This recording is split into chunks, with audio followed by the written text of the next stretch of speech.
میں صدقے جاؤں بھائی جاؤں محمد آ گئے، میں صدقے جاؤں بھائی جاؤں محمد آ گئے، آ گئے۔ میٹھے میٹھے اور پیارے پیارے اسلامی بھائیوں، سرکار مدینہ صلی اللہ تعالی علیہ وسلم کے جشن ولادت کی خوشیوں کے موقع پر جس معجزے کے بارے میں سننے جا رہے ہیں، سورج کا غروب ہونے کے بعد پھر سے لوٹ آنا ہے،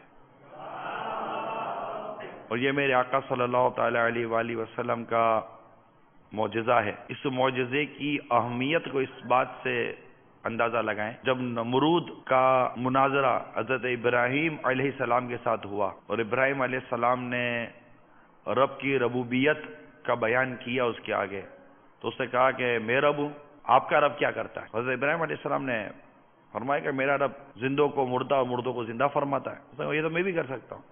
بیوقوف تو تھا ہی، یہ لوگ بیوقوف ہوتے ہیں۔ اس نے ایک شخص کو اس کو سزائے موت دے دی، اور جس کو سزائے موت ہونی تھی اس کو آزاد کر دیا۔ بولے تو میں نے زندہ تھا اس کو میں نے مروا دیا، اور جو مر رہا تھا اس کو میں نے بچا لیا۔ تو آپ سمجھ گئے کہ اس کی عقل کا پیمانہ کتنا ہے۔ ایک نبی کے لیے اس کا یہ انداز اس کی عقل کو سمجھنے کے لیے کافی تھا کہ یہ کتنا عقل مند ہے، اس کے اندر کتنی سمجھ بوجھ ہے۔ تو آپ نے ایک ایسی بات اس کو بیان کر دی کہ جس پر وہ کیا جواب دیتا۔ آپ نے فرمایا کہ میرا رب وہ ہے جو سورج کو مشرق سے نکالتا ہے، تو رب ہے تو سورج کو مغرب سے نکال دے، کیونکہ یہ رب کی قدرت ہوتی ہے جو سورج مغرب سے نکل سکتا ہے، اور یہ واقعات اللہ تعالیٰ جسے طاقت دے اسی سے صادر ہو سکتے ہیں۔ نمرود عاجز ہو گیا، لیکن یہ معجزہ ہوا جو سرکار صلی اللہ تعالی علیہ وسلم کے مبارک دعاؤں کی برکت سے اور آپ کے ذریعے اس کا ظہور ہوا۔ روایتوں میں آتا ہے کہ سرکار مدینہ صلی اللہ تعالی علیہ وسلم نے صحبا کے مقام پر فجر کی نماز ادا کی، پھر مولا مشکل کشا شیر خدا کرم اللہ تعالی وجہ الکریم کو کسی کام کے لیے بھیجا۔ مولا مشکل کشا کرم اللہ تعالی وجہ الکریم جب واپس آئے تو پیارے آقا صلی اللہ تعالی وسلم عصر کی نماز ادا کر چکے تھے۔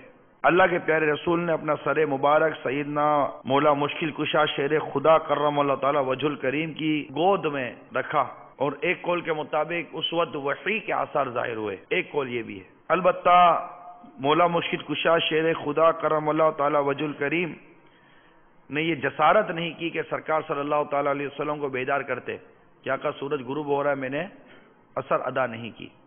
البتہ سورج غروب ہو گیا اور آپ کی عصر رہ گئی۔ ایک قول کے مطابق عصر کے چھوٹ جانے کا صدمہ اس قدر ہوا کہ مولا مشکل کشا شیر خدا کرم اللہ تعالی وجہ الکریم کی مبارک آنکھوں سے آنسو بہہ نکلے، اور آنکھوں سے جب آنسو بہے تو بلندی سے بہے اور بلند تر مقام پر پہنچ گئے، آقا کے رخ روشن پر وہ آنسو پہنچے۔ میرے آقا صلی اللہ تعالی وسلم نے بارگاہ الہی عز و جل میں دعا کی۔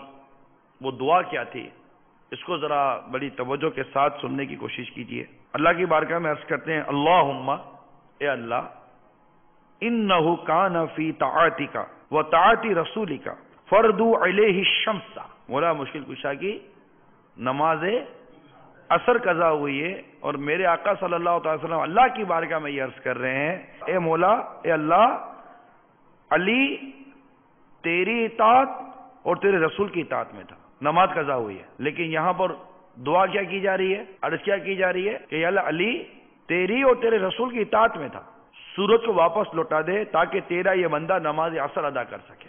چنانچہ حضرت اسماء رضی اللہ تعالی عنہ فرماتی ہیں کہ میں نے سورج کو دیکھا کہ وہ غروب ہو گیا تھا، پھر میں نے دیکھا کہ غروب ہونے کے بعد پھر طلوع ہو گیا، اور ایک روایت کے مطابق اس کی دھوپ پہاڑوں کی چوٹیوں اور زمین پر ظاہر ہو گئی۔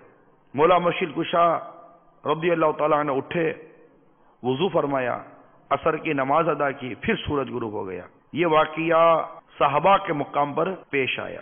تو میرے میٹھے اور پیارے اسلامی بھائیوں، اس وقت جن معجزات کا ہم ذکر کر رہے ہیں وہ معجزات ہیں جن کا تعلق آسمانوں کی طرف سے ہے، یعنی چاند کے دو ٹکڑے ہو جانا۔ اسی طرح ایک بڑا مشہور معجزہ ہے میرے آقا صلی اللہ تعالی علیہ وسلم کا، جو عموماً اس کے موقع پر بیان کیا جاتا ہے، 27 رجب المرجب کو جو واقعہ وہ واقعہ معراج، یہ بھی سرکار صلی اللہ تعالی علیہ وسلم کا یہ وہ معجزہ ہے جو آقا کے علاوہ کسی نبی کو عطا نہ ہوا کہ آقا صلی اللہ تعالی علیہ وسلم 27 رجب المرجب کو مکہ مکرمہ سے بیت المقدس آپ نے سفر اختیار کیا، اور وہاں سے لامکان کی سیر ہوئی اور رات کے مختصر سے عرصے میں یہ سارے کے سارا سفر طے ہوا اور آپ اپنے بستر پر تشریف لے آئے، اور ایک قول کے مطابق بستر کی تپش ابھی باقی تھی جب آپ واپس تشریف لے آئے۔ مستند اور معتمد کتب سے ان معجزات کا بیان لیا جاتا ہے، اور عشاق کے دلوں میں ان واقعات سے مزید عشق رسول صلی اللہ علیہ وسلم کی شمع میں اور برکت بڑھتی ہی چلی جا رہی ہے اور اس کی روشنی میں ترقی ہوتی چلی جا رہی ہے۔ میں صدقے جاؤں، بھائی جاؤں، محمد آ گئے۔